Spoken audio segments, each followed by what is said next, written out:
Buo pa yan. Okay. Yung message ko this afternoon actually, it will be a series. Okay? So hindi ko siya ibibigay ng isang bagsakan ngayon kasi mas maganda siya kung ito ay isang series. So, okay lang ba? Sabi mo sa katabi mo, kailangan kumpletuhin mo yung series na ito. Kailangan kumpletuhin. Hindi mo sabihin, kailangan na sila dito ha. Okay. Bawal absent. Bawal absent. Okay. Actually, nag-ano ko nagtatalo ako sa heart ko. Lord, is this the message that you want me to preach today? Even though nakagawa na ako nung alibata na outline na yan, alibata na outline. So, pero nagtatalo yung heart ko kasi dami nangyari bago matapos yung year, within change of the year, and even sakto January 1. Doon mismo sa araw na yan, dami nangyari. Pero, pinakita sa akin ng Lord, yes, yan pa rin yung message mo.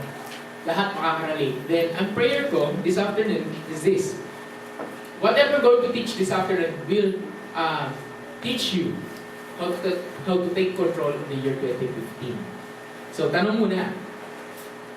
Sino dito, merong magandang bagay na ginawa sa Lord for the last year? Diba? Diba? Sino man dito, for your last year, it will be one of your, sabihin na, not so good year. Ano ba talaga? Diba, hindi pwede yun. Ano, kung ikaw maglalagay ng percentage, ano yung ilang percentage yung good, ilang percentage yung bad? Kung may 50-50, hindi pwede maging 50-50. Diba? Ano mas mataas, di ba? Kung mas mataas, yun yun. Kasi lahat naman ng year, lahat naman ng taon, mayroong positive, mayroong negative. Agree? Yes. Di ba? So, last year, ano mas marami? Negative or positive? The good news or the bad news? Good news! Pwede mo sabihin na, Kuya, ang daming problema, pero dahil sa problema, na-form yung character to so forth. Okay na yun. Okay, character formation. Pero, eto, maging practical tayo ng konti. Ano talaga yung mas maganda, mas marami na receive mo last year? Good or bad? Good! Ayan. Yung maging practical tayo ng konti. Ako honestly, hindi ko na alam pero kung mas maraming good news Like, nakita ko yung tatay ko. Pero last year, 4 yung namatay sa amin. Parang, wow, di ba? So, hindi, ang hirap mabalance, di ba? Parang paano mo ibabalance yun? Kaya, yung okay lang naman kasi yung tatlo doon is nasa edad na, more than age 97 years old something. So okay na siya. Pero yung isang auntie ko na namatay last year, biglaan lang din. So pero nakita ko yung tatay ko. So parang, Lord, paano ko i-weigh ito? Paano ko i-weigh? Tapos, last year, nakalipat tayo dito sa Navigator, di ba? From UP to this place. Pero hindi pa rin dumating yung house of worship kahit isang katutak na fasting tapos prayer na ginawa, wala pa rin. So, paano may babalance yun, di ba? Ang hirap. Pero, may tinuro ang Lord sa akin. Ang tinuro niya sa akin is this. How you can still take control of this year 2015. Hindi mo maiiwasan na may problema this year. Sino dito naniniwala na hindi ka magkakaroon ng problema kahit may katiting? Ngayong taon na to. Di ba? You are so confident na walang problema kahit katiting. Hindi mo kukusan ng tinta yung ballpen na ginagamit mo. Sino? Naniniwala ka ba doon? Hindi. Hindi, di ba? Baka mamaya pag kumain tayo, may problema na agad Okay. So ano ibig sabihin nun? Eventually, pangalawa, sino dito sinabi, anong unang-unang ginawa nung pumasok yung 12 midnight? Yan yung maganda, yan. Sino dito tumalon? Wala pa bakit sa talon-talon. Yung fireworks. Tumalon. Yan talaga seryoso, talon. Kami sa bahay, nagtatalon na kasi may baby. Yay! New Year! Ako, kahit ayaw ko tumalon, napapatalon ka na ako. Yay! Di na maisip ako, di ba yung pamaiin, yung kasabihan? Pagka New Year, dapat may bilog. Dapat may malagkits. Dapat puno lahat ng bagay sa bahay nyo. Diba? Puno yung asukal, asin, bigas, and so on and so forth. Kailangan hagis ng bariya, kailangan tumalon, lumakit, sukad. Sabi ni Sheila, tatalon doon talaga siya. Nagkaroon ba ng height increase? Sabi nung isa, akala ko spiritual increase, spiritual high, literal pala. So, in other words, ang dami nating paniwala during New Year. Right? Okay. Tapos pangatlo, sino dito? Ito yung maganda. bago ako mag-proceed sa title ng message ko. Sino dito ang gumagawa ng New Year resolution? Goals Yeah. lang. Bago matapos yung taon, gawa ka ng New Year resolution. Gawa ka ulit, gawa ka ulit, gawa ka ulit. Sino dito ganun? Di ba? Sino dito? At sino dito, pumalpak na ng maraming beses yung New Year resolution mo? Di ba? Every year. Ano ka lang? Hanggang unang linggo, sabihin mo, example, magda-diet na ako. Tinigil ko na kaya. After 2 weeks, ay, ang sarap ng pagkain. Dahil sa fasting na ako pumapay. Yan. Mag-exercise na ako. Then after nun, ayaw na rin. Isang taon. Okay. Mag-exercise na ako. Sino dito, yung mas marami ka pumalpak na New Year resolution o pagbabago sa sarili kaysa nagtagumpay ka? Hindi na ako gumagawa nun eh. Sino dito 100% na pagtagumpayan niya yung New Year resolution? Then last question. Sino dito, last question na to. Sino dito yung tipong ganito ginawa? At the beginning of the year, sinabi mo, ito na ako. Mayaman na. Sinabi mo sa sarili mo, for this year, magiging gwapo ako. Grabe. Okay.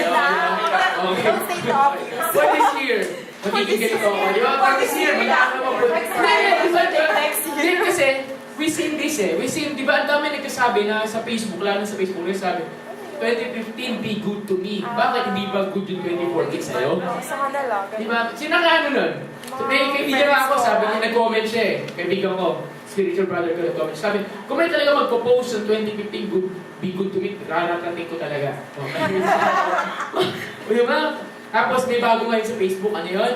Yung blank page. Kaya today is the first blank page of the year 2015. Write down the story. Write down a good story. So parang ka nag-journal. Bago yun. So tama nga naman. Every year are blank pages. Every day, for 2015, blank pages yan. Nasa sa iyo kung ano yung istorya na gusto mong isusulat sa araw na yun. Amen ba? Kanya, sa araw na ito, ang feeling ko napakagwapo ko kasi ganito, ganyan. And so on and so forth. Okay. Kuya Mike, bakit? Ano yung pinapatunguhan ng iyong mga pagtatanong? Kasi ang title ng mensahe natin ngayon, If I Change, Everything Change. Okay, again, pakiulit. If I change, everything change. Okay, if I change, everything change. Bakit? Itong title na to, nakuha ko to sa isang church ko dati. Pero iba yung laman. Okay ba kami ng laman? Pero parehong title. Okay? If I change, everything change. Meron kasi tayong konsepto na ganito eh. Magbago ka muna, saka ako magbabago. Right? Yung konsepto tayo na gano'n. Bakit yung magbabago? Hindi ka siya nagbabago. Right? Diba? Bakit ako magbabago mangopya? Eh, bumarkada ko, nakangopya pa rin. And so on and so forth. Sino may gano'n? Sino nakakarinig sa sinasabi ko? Bakit siya tatamad-tamad? Bakit ako lagi nakikita? And so on and so forth. Okay. Ngayon, sa aking pag-aaral, meron 3 bagay na gustong ipabago sa atin si Lord. Ready na kaya? Okay. Which is, dinivide ko sa 3 linggo. The first one is speaking. Mamaya, pag-aaralan natin yan. Pangalawa is listening. And pangatlo, responding. So we need to change how we speak, how we listen, and how we respond. Sabi mo sa katabi mo, madudurog ka. Yan. Madudurog ka. Unang-unang linggo ng taon, madudurog. Okay. Okay. Tama. Okay. So the way we speak, the way we listen, and the way we respond. So, lahat ito, nang ituturo ko po sa inyo, natutunan ko to, alam niyo kung kailan? Simula nung prayer camp, after nung prayer camp, at saka after ng New Year. So, marami. Ngayon. Okay, so please open your Bible. So, sa una natin series, change the way you speak, and you will change everything. Change the way you speak, and you will change everything. Pakibuksan ang Bible sa Proverbs.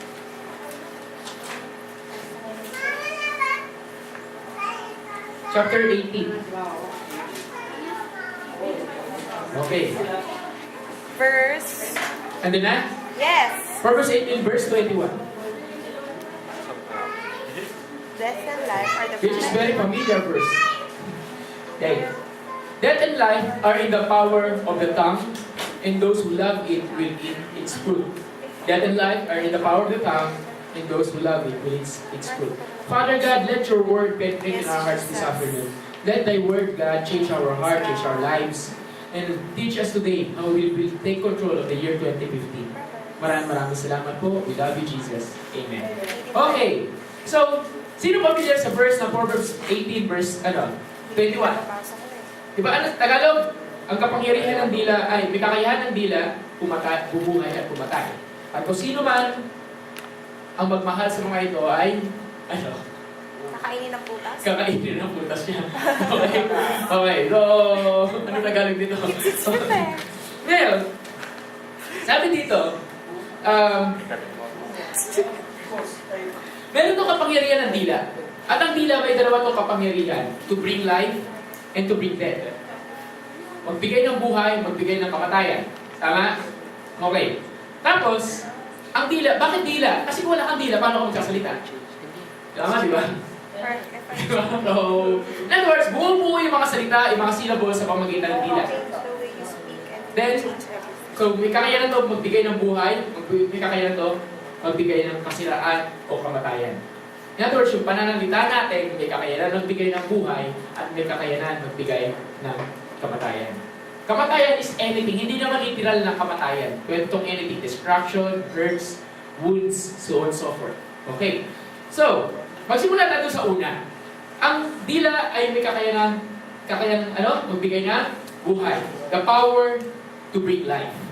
Point number 1, the power to bring life. Actually, nakalagay dito, the power to create. The power to create. Bakit? Synonym kasi yun eh. Life and creation is synonym.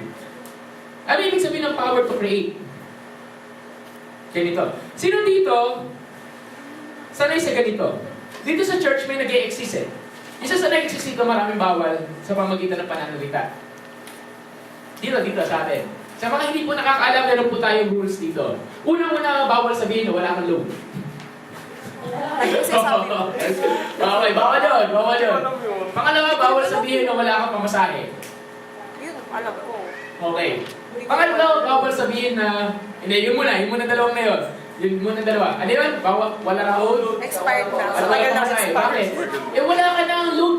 Ulit-ulit mo, wala akong load. So, paano darating yung load sa'yo? Diba? Paparating. Eto. Walang signal. Tapos sinasabi mo, Kuya Mike, wala akong pamasahe. Hindi ako makapunta, wala akong pamasahe. It took me a long time to teach these girls na paano nila mag-overcome yun. Wala akong pamasahe, and so on and so forth. Hindi, totoong wala kang pamasahe. Pero it will not change anything by saying it again and again. Tama? And ako, may madalas akong sabihin eh. May madalas akong i-quote. Ito ang sariling quotation eh. With your word, you create your world. With your words, you create your world. Ano ibig sabihin nun? Kung anong sinasabi mo, yun ang nililikha mong mundo na gusto magkaroon. Example, sino dito, tumingin ka sa salamin, and every time makikita ko sa salamin, wala ka ibang sinasabi, kundi positive things about yourself. Ang ganda-ganda. Hindi ito ba? Maging honest tayo sa bawat isa. Okay. At sino dito, kung tumitingin ka sa salamin, wala ka nakita kundi kapintasan mo sa salamin. Siguro dati. Di ba? Hindi. May na-realize ako. Sino dito yung meron magkakaroon ng tigawan sa ilong? Wawa. Yan pa. Hindi, alam niyo ganito? Hindi, binibigyan ko kayo ng example bago ako mag-proceed. Alam niyo ganito setup? Nung nakita mo yung tigawan mo sa ilong na nasa harapan ka ng salamin, di ba, masyado ang attention na saan? Nasa pimple. Nasa pimples. Ano nga nangyari? Nawala ba? Every time titignan mo, yung ano naman, yung gawa ka lahat. Di ba? Di ba hindi nawala? Ano nangyari? Lalong lumaki. At lalong nagtagal. Di ba? Hindi totoo. Di ba? Hindi totoo yun. Kasi, with your words, andiyan ka na naman. Eh, bakit hindi mo i-review? Umalis ka sa pangalan ni Jesus. O, di ba? Hindi totoo. Ay, akala niya. Hindi totoo. Hindi ko ba tinatry ko? Hindi totoo. Kasi honestly, ganun ginagawa ko whenever there's this something na ano, okay? Hindi totoo. Nung sinasabi mo siya, may nangyari ba maganda sa buhay mo? Sa mukha mo? Wala, di ba? Maganda pa rin naman. Nagka-pinpoint Okay. lang. In other words, with what you are saying, you're attracting everything. Para kang magnet, with your words, you create something. So, pag lagi mo sinasabi sa sarili mo na magandang lalaki ka, magandang babae ka, then ano resulta? Ganda. Exactly, di ba? Pag sinasabi mo sa sarili mo matalino ka, magaling ka, ano resulta? Di ba? So, yun. Okay. So, naging malinaw ba? With your words, you create your world. Di ba? Then, ano ba? The way you speak your words have the following power. Okay? Yung salita natin, may kapangyarihan to.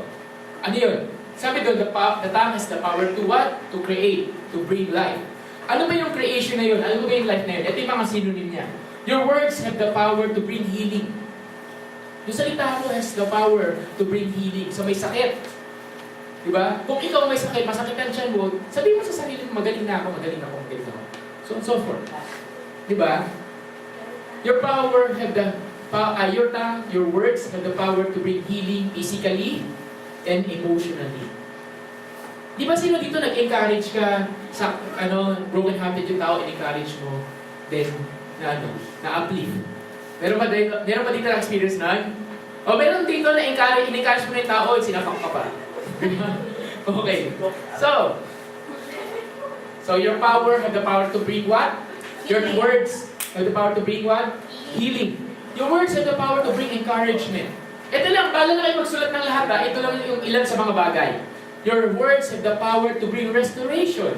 Bakit? Pag sinabi mo sa isang tao, pinapatawad kita, tinatanggap kita, and so on and so forth. Alam mo, yung tao na yun, babalik at babalik. So, tapos yung salita natin, may kakayanan siya, ano ba yung dito? To bring motivation. Tapos, it has the power to build up a person. Pag ang isang tao sinasabihan mo na, lumili ka rito. Ang gwapo-gwapo nito yan. Model. Nice spotlight. For the sake of illustration. Okay, for the sake of illustration. Ito, gusto ko maging honest kayo sa sarili. Gwapo si Kuya. Hindi ba ako tapos? Wala kayo ako murahan. Okay, gusto ko maging honest kayo. Okay, I'm making an illustration here. Okay. Okay. Hindi. Sino dito naniniwala ka na buong buo sa puso mo na magandang lalaki si Louie? Ako! Lagi ko sinasabi kay Kuya Louie yan. Lagi ko sinasabi kay Kuya Louie yan. Totoo yan? Totoo yan! Umunod ko sa akin. Okay. Naniniwala. Okay, naniniwala. Oh, wait. Bakti namin ah. I'm making an illustration, guys. Okay. Sino dito naniniwala na magandang lalaki si Louie, itaas ang kamay? Okay. Ngayon, idadagdag ko yung verse. Ay, wait, hindi pa ako tapos. Idadagdag ko ng verse na to. Liars go to hell. Gwapo talaga si Kuya Louie. Then, magandang lalaki si Louie. Yes! Pero yung kagandang lalaki niya, iba yung sa composition ng verse, sa standard na sinet mo para sa buhay mo. Diba, maaaring yung standard mo na magandang lalaki sa'yo, mestizo, diba, alam Piolo Pascual, and so on, so forth. Pero actually, si Louie, magandang lalaki siya in his own way. Amen!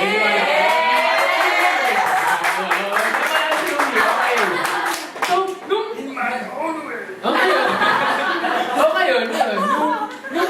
sinabi natin si Louie, magandang lalaki, tapos nagtaas ng kamay yung iba. Yung iba lang, hindi naman lahat eh. So, Louie, meron 30% na nagtaas ng kamay sa'yo. Funny is the new pony. Okay. Ngayon. Ano naramdaman niya nung may nakakita siya kahit may isa lang naniniwala sa kanya, naninindigan, handa ako mamatay sa pagiging magandang lalaki. Hindi na ako mapapawag. Diba? Anong pakiramdam mo? Diba? It's parang nakaka-encourage. Agree? Kasi whenever someone praise you, whenever someone pinuri ka, kahit na malit na bagay lang, alam mo yun, yung sa puso mo, nabibuild up ka. Amen ba? So, In other words, your words have the power to build up someone. Your words have the power to speak life to someone. Kahit natingin niya sa sarili niya pangit siya, whenever you're saying you're beautiful in God's sight, you're beautiful sa mata ko, so on and so forth. And alam niyo, that person will build up and eventually mag-iiba yung tingin niya sa sarili niya. I have this story. May isang babae na sa akin niya, never siyang pumayat, never siyang tumaba. Sino nakakita na itong story nito sa Facebook? Na kahit anong kain niya, yung katawan niya, ang itsura, skeleton na. Alam niyo, nakadikit na yung balat sa buto? Hindi totoo.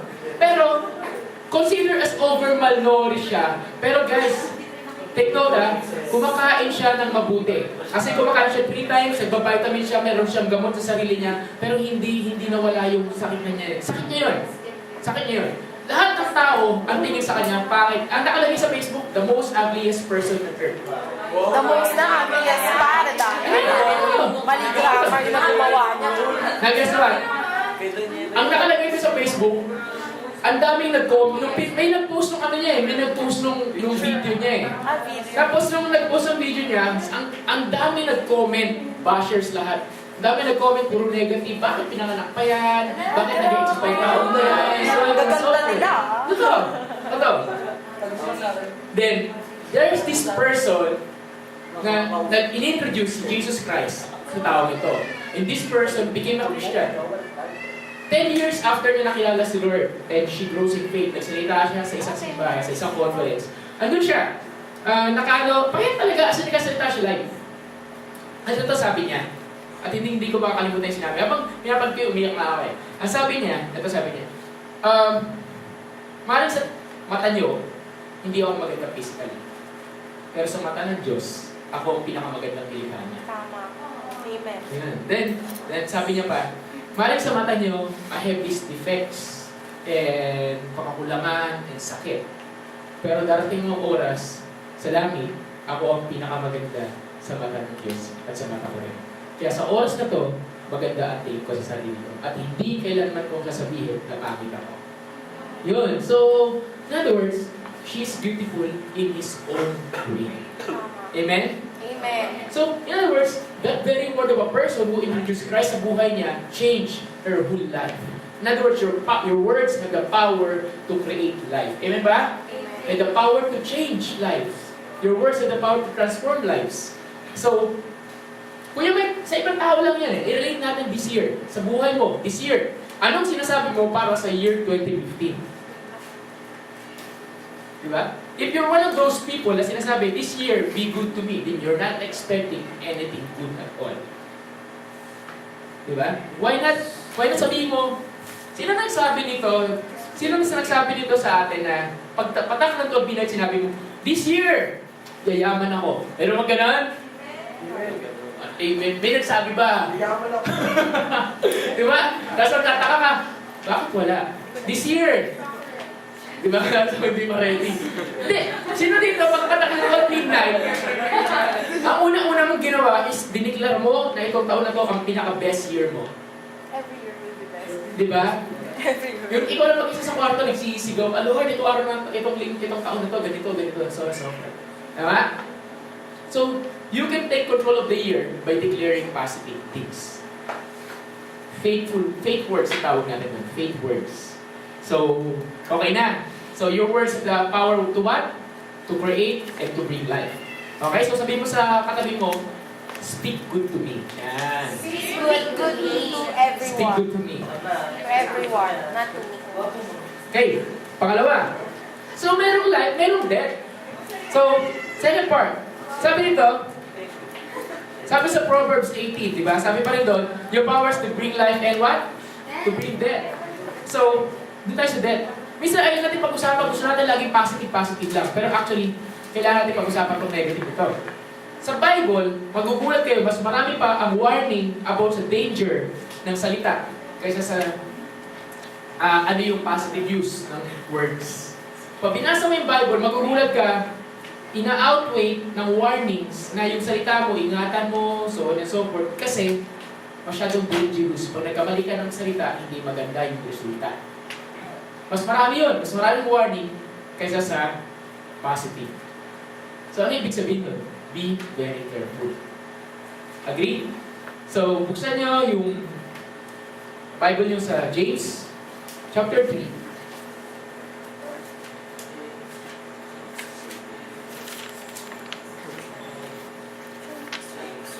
Andun na? Chapter 3, verse 5. James chapter 3, verse 5. Ay, sabi niyo 5 verse 5. Chapter 3 verse 5. Ito yung lang. Okay. Hanggang 6. So, simulan natin. James chapter 3 mali pala, sorry. James chapter 3 nga. Tining data. Chapter 3. Ayan. Okay. Naduling lang ako. Okay. Okay, game. Sabi dito, even so the tongue is a little member and boasts great things. See how a great forest a little fire kindles, and the tongue is a fire, a word of iniquity. The tongue is so set among our members that it defiles the whole body and sets fire on the course of nature and is set on fire by hell. So, dito, sinasabi ni James, yung salita mo, may warning. Ray, dala mo ba? Ray. Yes. Dala mo ba yung book? Hindi mo dala yung book. Okay, so, kasi meron akong pinadalang book kay Ray. At ang pangalan ng book na yun, Taming the Tongue. Tining data. 30 Days to Tame Your Tongue. Kasi, minsan, may mga salita tayo nakasanayan na natin. Agree? Okay. Dito sa James chapter 3, verse 5 to 6, pinapakita dito yung tatlong danger ng tongue. Paano siya nagdadala ng death? Paano siya nagdadala ng destruction? So kung ang tongue, ang words mo may kakayanan magbigay ng buhay, meron ito kakayanan sumira ng buhay.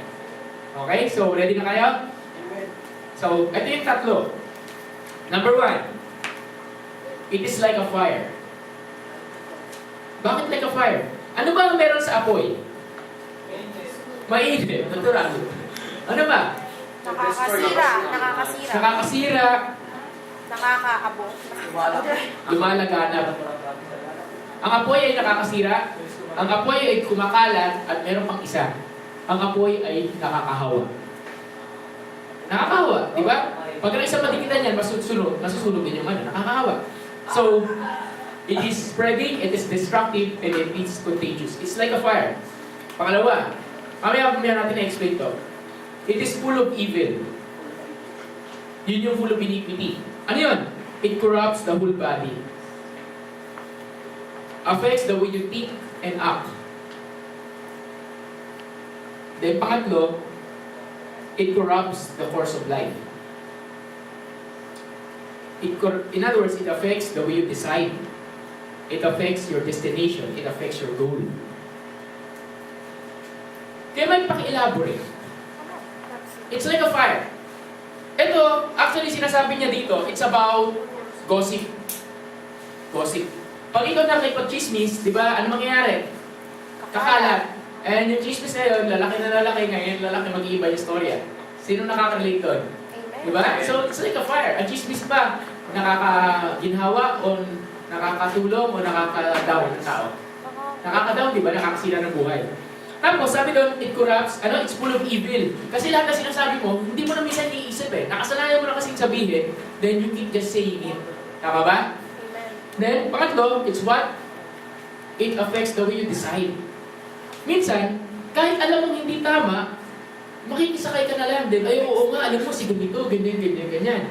Di ba, hindi ka muna nag-iisip? So, eto, tinuro sa akin ng Lord to, big time. Alam niyo saan? Sa prayer camp. Big time. Okay. May mga kilala akong tao, hindi ko napapangalanan. Okay? May kinuha sila na video. Tapos dun sa video, wala silang ibang ginawa kundi maglaitan. Diba gano'n? Wala silang ginawa kundi maglaitan. Nasabi nila doon, keso ang laki ng loob mo, ang laki ng ilong mo, ang laki ng mata mo. Yun, yung isa nadamay pa, di ba? So, alam mo yung big time. Meron ako experience as a person. I praise God dito sa lugar na to, walang walang nagsasabi nun. Kasi may nagsabi nun, aawayin ko. Baka sa pakikulan. Hindi, joke lang. Okay? May isang tao nagsabi sa akin, kasi I have paano ba to? Iba yung way ng paglakad ko kaysa sa normal na paglakad niyo. Sino ka pa sino? At hindi ko dinidina yun, ha? Hindi ko dinidina yun. Iba yung paglakad ko lang, sabi nila, Kuya Mike, parang magtitisod, parang magtitisod. Tapos, nagkaroon pa kami ng workshop dati sa una kong church, ang workshop, Kuya Mike, ganito maglakad, heel toe. Ano mo? Heel toe. Eh, naging runner ako. Sa runner, hindi uso, heel lang na unang binababa. It's toes mo na yung sa harapan. So, na-apply ko na siya, and ganun ako maglakad, kasi ganun ako tumakbo eh. So, I don't mind. But I had this experience na mayroon ako, nasa isang church ako, then I have a friend, in-invite ko siya sa church.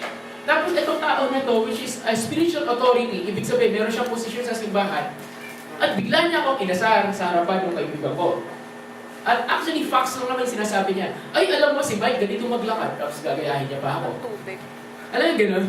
Dito tao sa harapan ng friend ko. And guys, it happened inside of a church.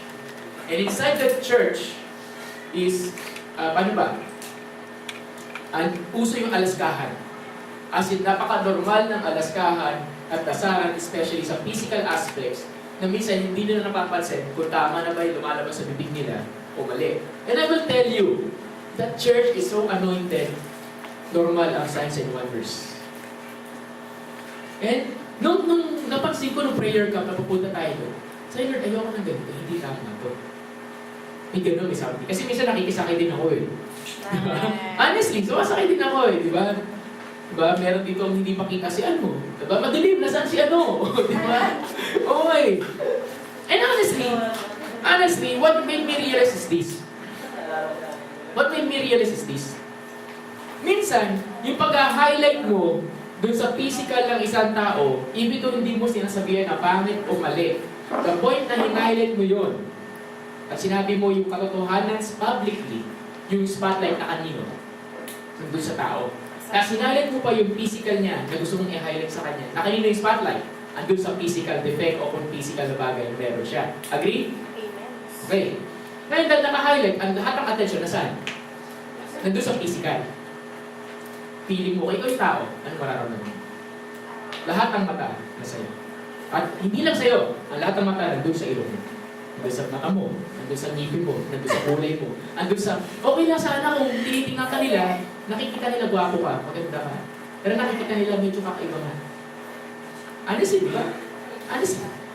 And it hurts. Bato-bato sa langit at tamaan sa pool. And the Lord taught me this big time at masakit. As in, sa pool-sa-poolan ako, kaya nag-text ako na from this moment on, I don't encourage this. Wala nang ganun. So, can I expect it? This year, wala nang ganun. Okay? At hindi. And that thing, doon tinuro ng Lord. Sabi niya, alam paano tinuro? It's like a fire. Bakit? Nakakasira ng pagkatao. It's like a fire. It's like a fire. Contagious. Bakit? Yung isa, nagsimula sa isa, then mamaya, nakikisali yung isa, then mamaya nakikisali yung isa. Alam mo yung ganun? Then, ano yun? It's full of evil. Question is, na-encourage mo yung tao sa sinasabi mo.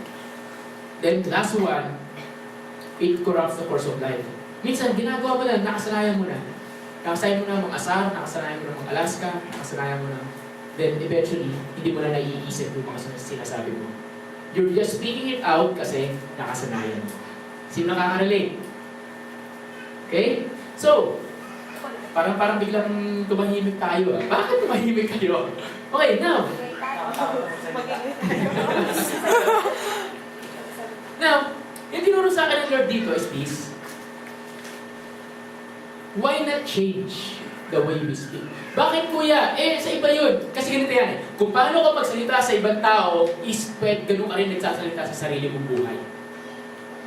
What you do to others, you do to yourself. Bakit? Asarin mo yun, for sure. Tatlong tao mga asar sa'yo. Isang tao asarin mo, tatlong tao mga asar sa'yo. 4 na tao. In other words, multiply. Do you want that? Do you want that? It brings death. It brings destruction. It is unhealthy. Agree? Amen. Then, pakibuksan.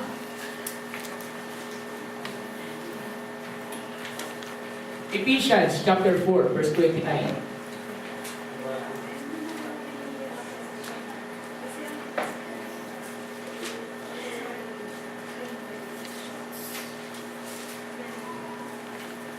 Ephesians, makita ka po. Galatians, Ephesians, Colossians. Ayan. Chapter 4. 29.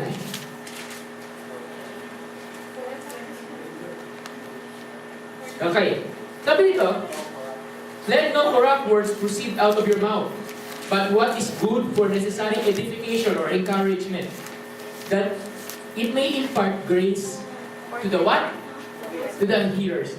Again, ano nakalagay ito? No corrupt words. Tapos sabi that it may impart necessary encouragement or edification. In other words, your words or your tongue should only be used to build up others, and it should not be used to break down other people. In other words, your words and your tongue should only be used to build up your ear, not to break down his ear.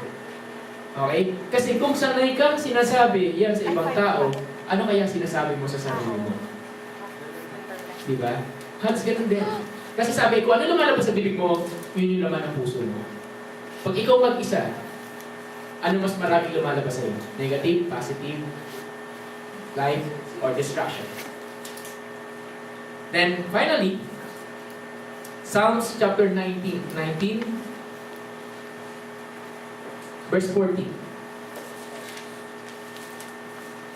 Kaya magpuproceed ako sa part 2. Psalms chapter 19.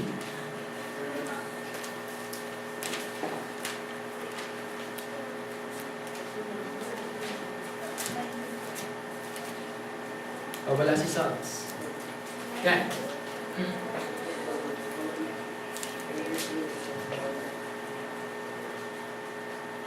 Verse 14.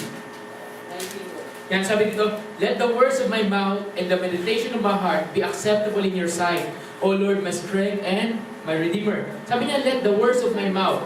Ito yung magandang tanong. Pag si God nasa harapan mo, nandiyan siya, nakagano siya. Tapos nakatingin na siya sa'yo. Sasabihin mo ba yung mga sinabi mong salita? Of course. Ano yung gagawin mo? Diba? Hindi. Kaya nagbibiruan. Uy, si ano, ganito, ganyan. Diba? Hindi ka ba magkakaroon ng, oops, uy, nandito si ano. Nasabihin mo ba yung mga sinasabi mong salita na nakasanayan mo? Diba pag-iisipan mo muna? So, I pray that Psalm 19 verse 14 will become, let the words of my mouth be acceptable to God. Ang tanong is, ka-accept ba yung sinasabi mo kay Lord? Sino may natutunan? Amen. Okay? Tahimik nyo tahimik tayo. Usap nga tayo sandali. Di ba? Then, kuya, anong kinalaman niyan para sa taong 2015? Malaki. Kasi, kung kaya mo itong sabihin ng death, destruction, o kaya ganun bagay sa ibang tao, actually, your year, itong year na to, pwedeng gumanon siya. Pag sabing gumanon, pwedeng hindi siya maging maganda. Kasi minsan, may sinasabi tayo sa taon natin, sa araw natin, na hindi tayo relate, ay hindi tayo aware. Like, sino dito nagsabi, ang dami nilang problema, ang dami nilang problema. Sino may gano'n? O sino nakarinig nyo sa magulang yung sinasabi yun? Amen. Diba sunod-sunod ng problema? Ano nangyayari? Nababawasan ba ng problema o lalong nadagdagan? Sa kanila. Lalong nadagdagan, di ba? Okay, the same thing. The point here is the power, the tongue has the power to what? To bring life and to bring death. In other words, your tongue or your words have the power to bring life for your year 2015, or it is the power to bring death for this year. Ang question is, anong gusto mo? Bring life or bring death? Bring life. Kaya maganda yung dinideclare natin sa declaration. Kuya, hindi ako nagsasalita. Walang mangyayari. Kailangan magsalita ka. Kailangan kausapin mo yung taon mo. Diba? Speak. Okay? Speak to your year. Okay? So, doon na tayo sa second part.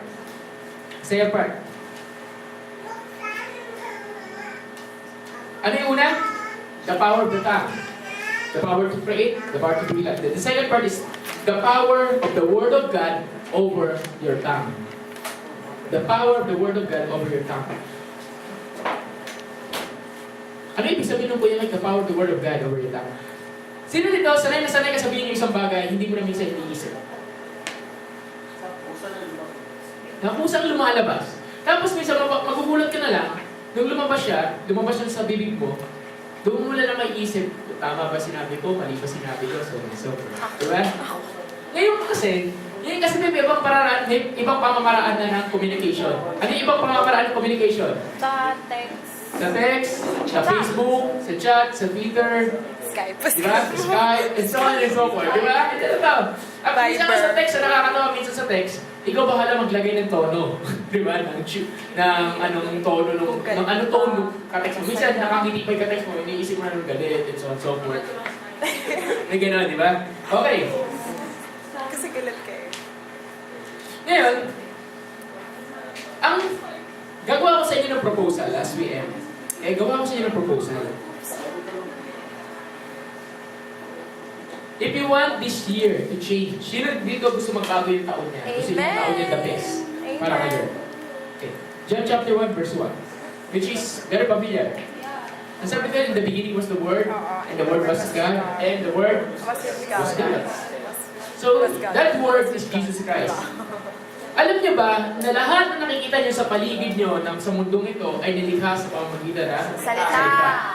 At dahil nilikha ka sa wangis ng Diyos, ang salita mo ay may kapangyarihan din lumikha ng mundo. Okay? Yun nga lang, anong mundo ang gusto mong likain? Dahil nilikha ka sa wangis ng Diyos, sa kanyang espiritu ay nasa sa iyo. Pwede mong baguhin yung buong taon mo. Ang question is, paano gagawin ng Kuya Mike? Ito yung pag-aaralan natin. Okay? So, ready tayo. So, nandito tayo sa last part.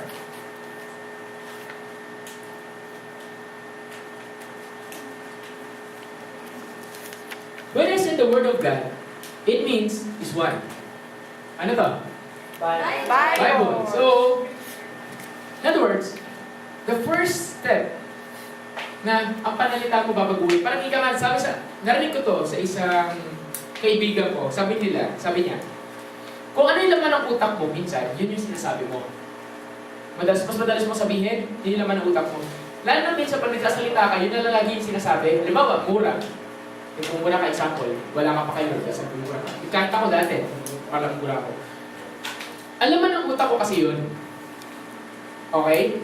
So, parang ang dating, garbage in, garbage out. So, garbage out ko sa pamagitan ng bibig. Kung naman ang utak mo, complain. Mas maraming complain na utak niya sa laman niya. Wala ka ibang unang maiisip kung inutusan ka, kundi what? Magreklamo. Then eventually, anong lalabas sa bibig mo? Reklamo. Di ba? Ano ba laman ng utak mo? Anong ika ka? Ano ang nandyan? Ano mas marami dyan? Ngayon sabi ng kaibigan ko, para baguhin mo yung pananalita mo, ito sinabi niya, basahin mo to. Bakit? Kasi the more you read it, the more na ito yung nagiging laman ng utak natin. Question is, Kuya Mike, hindi ako masyado nagbabasa. Kaya naman pala. Kaya pala. Kasi the Word of God is the power to change how you speak. You read it, then magugulat ka na lang, iba na yung lumalabas sa bibig mo. Ito yun. Try nyo. Okay? So, I have a proposal. Proposal, ha? Ready na? Basic to. Kasi napaka-basic nito. 15 minutes. Ito na naman ako sa 15 minutes. Okay. Can you offer 15 minutos kay Lord? Wala kang gagawin, kundi magbasa nito. Sino game? Game. Paano pag hindi mo nagawin 15 minutes? Anong pabayaran natin? Dilibre niyo ako. Okay, malinaw yun ha. Okay ha. Okay. Malinaw yan. Ilan? 15 minutes ha. So maging honest ka. Kasi tatanungin ko kayo, every 15 minutes a day, Kuya Mike, saan ako magbabasa? Basa lang ha, hindi kailangan magsulat. As in, basa lang. As in, basahin mo lang. Okay, basahin mo lang. 15 minutos. Kaya ba yun? Ang problema kasi sa atin, kaya natin magtagal ng 2 oras sa TV, 15 minutos sa Word of God, inaantok na tayo. Agree? Tapos 15 minutos sa Word of God, mamaya tulog na tayo. Nilalawayan pa natin yung Bible. Diba? Umamin, okay? Pangalawa.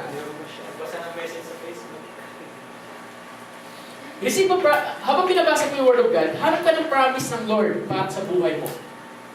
Kasi habang binabasa mo siya, may mga verse dito na pangako ng Diyos. Isa sa pangako niya sa akin, John chapter 1 verse 50, at ang sabi niya doon, you shall see greater things than what you are seeing right now. Actually, ang kausap niya doon, si Philip yata, si Apostle Philip o si Apostle Nathaniel. So, yun ang sabi, pero yun yung pinakaunang verse na nabasa ko sa Bible na parang pangako sa akin. So, clinic ko siya, hinawakan ko siya at sabi ko, Lord, simula sa araw na to, I shall see greater things than this. 2008, nasabi ko, yan yung year na not so good to me. Which is nawalan kami ng bahay, and so on and so forth. At ang dami nangyari, at nagbalipat-lipat ako at wala akong tirahan, and kung anong paman. And it's the year kung saan nasubukan ko maglakad, babae ng study ako, maglalakad ako, wala akong pamasahe, so on and so forth. Wala akong makain. Nangyari yan sa akin. Nangyari yan sa akin. Then there's this friend of mine, sinasabi niya sa akin, Kuya Mike, parang kang umaakyat ng puno ng nyog, malapit na yung bunga. Huwag kang titigil kasi nasa gitna ka na. Sabi niya sa akin. Then, paulit-ulit ko lang sinasabi sa sarili ko, Lord, may pangako ka. May pangako ka sa akin, I shall see greater things. Ibig sabihin, yung nakikita ko ngayon, mas greater pa yung makikita ko. Mas greater and greater. And eventually, what happened? Nakita ko yung greater things na yun. Nakita ko yung greater things. Yung nagsisimula yung bulb, inuulit ko lang eh.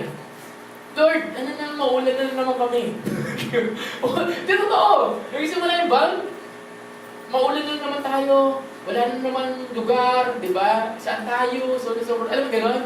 And Lord, pangako mo, I shall see greater things. Ibig sabihin, hindi lang hanggang ulan, hindi lang hanggang ulan.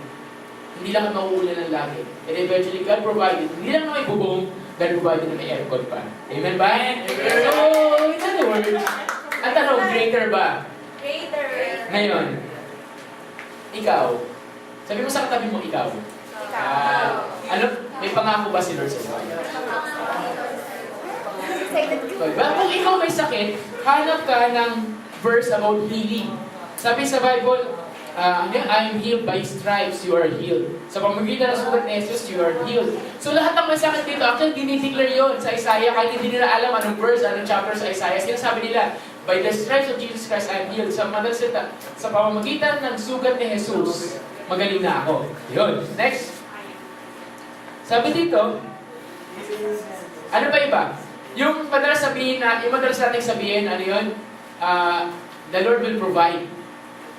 Di ba? May pera ka, sinasabi mo, ay wala kang pera, sinasabi, the Lord will provide. The Lord will provide for my needs. Nasa Bible ba yun? Mas maganda siguro sabihin mo yung verse. Lord, sabi mo sa verse na to, sa chapter na to, you will provide for the needs. Di ba? So, sabi doon sa Bible, whatever you ask in the name of Jesus, it will be given to you. Sinabi yun sa Bible. Ngayon, kung makakawa yun ng Lord sa'yo, ulit-ulitin mo sa sarili mo. Okay? Then, pakatlo. So, find the promise of the Lord. Una, read the Bible. Pangalawa, find the promise and declare. Ibig sabihin declare, sabihin mo vocally. Salita. Pangatlo, practice makes perfect. Sabihin mo yung word ni God again and again. Huwag mo lang sabihin one time. Sabihin mo madalas. Sabihin mo napakadalas. There's this person na may sakit siya ng cancer. At this person, alam mo kung ano ginawa niya? Dineclare niya lang, alam ko ano Psalm 23 over her life. Again and again. Psalm 23 over her life. Again and again. Every day, every meet, every hour. Psalm 23 the Lord is my shepherd, I shall not want. Ganyan. May sakit siyang cancer. Alam niyo, at sabi naman doktor, may kanin na siya. So pagkakalala ko, after a year, kapag check up niya, nawala yung lumabas niya sa tanning, nawala yung cancer. And wala siyang ibang ginagawa, kundi dinideclare niya at sinasabi niya paulit-ulit sa 23. Ikaw, anong sinasabi mo sa taon mo? Anong sinasabi mo sa buhay mo? And finally, last one. No matter what life brings, eto na, do not be swayed. Anong Tagalog ng swayed? Huwag ka maganon. Ang tawag doon? Ano?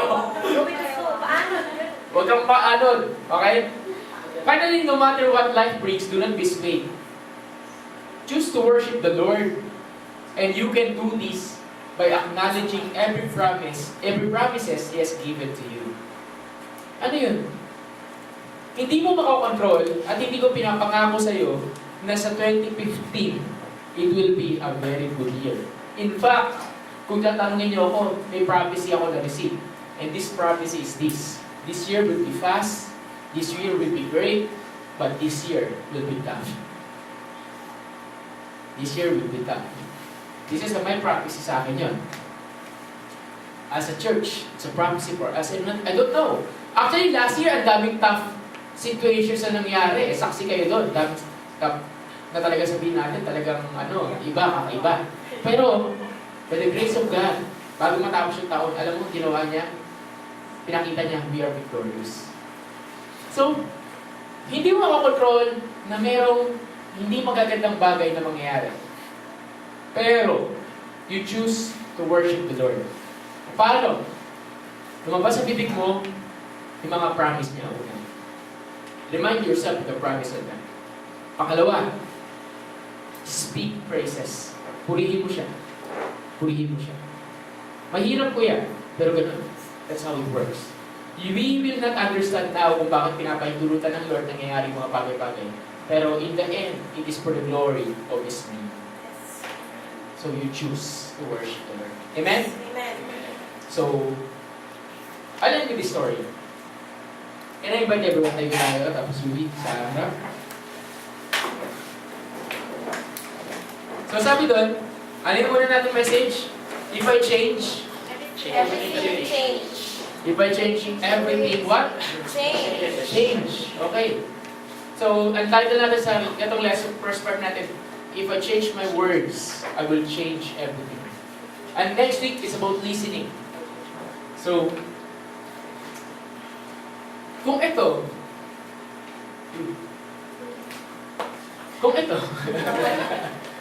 kung itong bagay na to, matututunan mo, this year will be one of your great year. Okay? Ang struggle ko kasi, kaya ayaw kong murang iturusan itong bagay na to is this.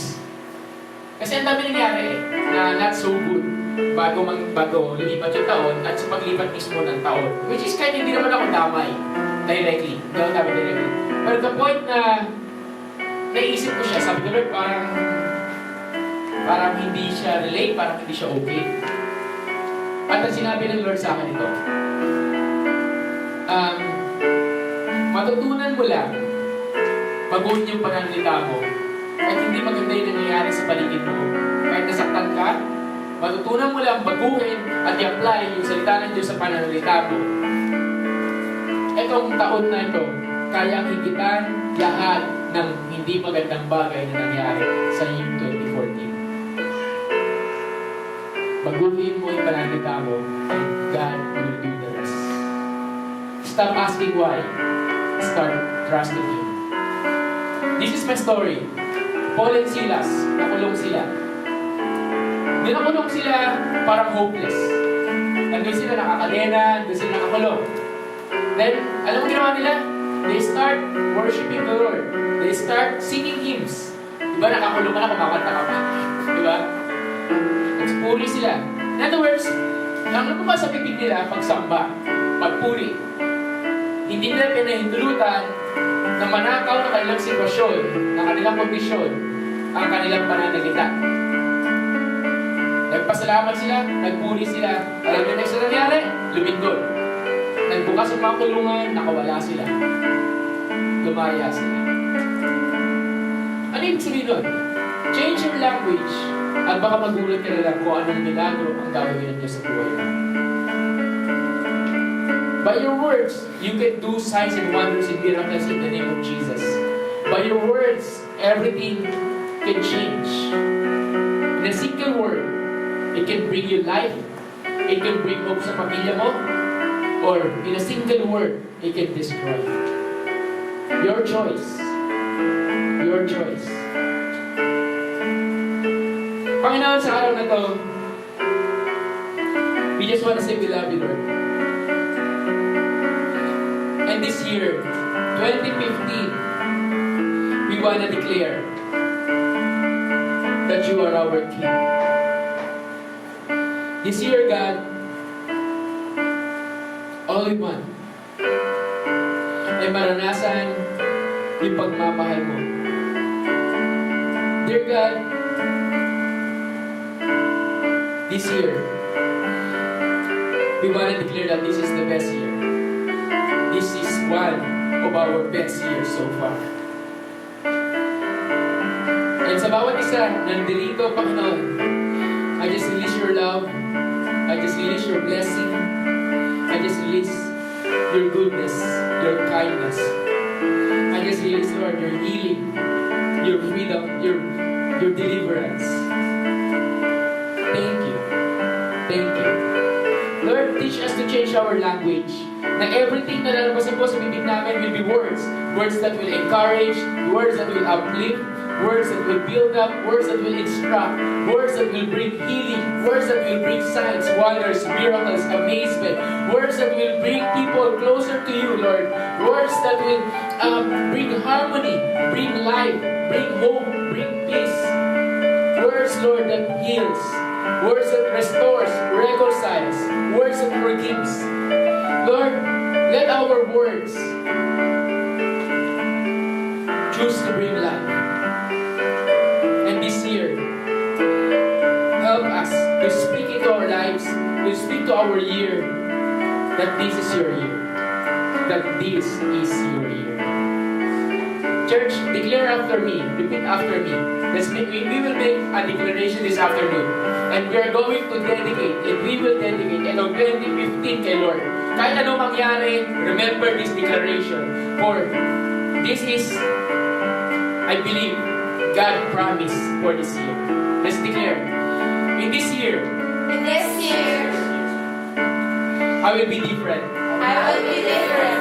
By the help of God, By the help of God, I will be transformed I will be to transformed become a better person to become a better person in the likeness in the likeness of the image of Christ. of the image of Christ. I will be better. I will be better. This year This year is my best year. is my best year. According to the will of God, According to the will of God, I will have faith. I will have faith. I will move forward. I will move forward. This year, This year, I am healed I am healed. physically, Physically, emotionally, emotionally, financially. financially. This year, This year, I am loved, I am and loved. I will be loved, And I will be and I loved. will love. And I will love. I will distribute I will this distribute love this to my love family, to my to family, my friends. to my friends. They will experience They will the experience love of Christ. the love of Christ. This year, This I year, will become closer to God. I will become closer to God. I will stand I will on His stand promise. on His promise. This year, This year, it will be greater. it will be greater. I shall see I shall see greater things greater things than what I have seen. than what I have seen. This year, This year, I am claiming I am claiming the fulfillment the fulfillment of the promises of the promises of God of God in my life. in my life. In Jesus' name. In Jesus' name. Amen. Amen. Lord, thank you. We love you, Lord. We praise you, Jesus. Your word to praise. Thank you, God. Thank you, Jesus. Amen and amen. Sa paglakas para pa. So, magkaya ka kami sa lalaki, babae sa babae. Akbayan mo lang yan. At sabihin mo, God loves you, di ba? Okay? Okay, so mga kapatid. So,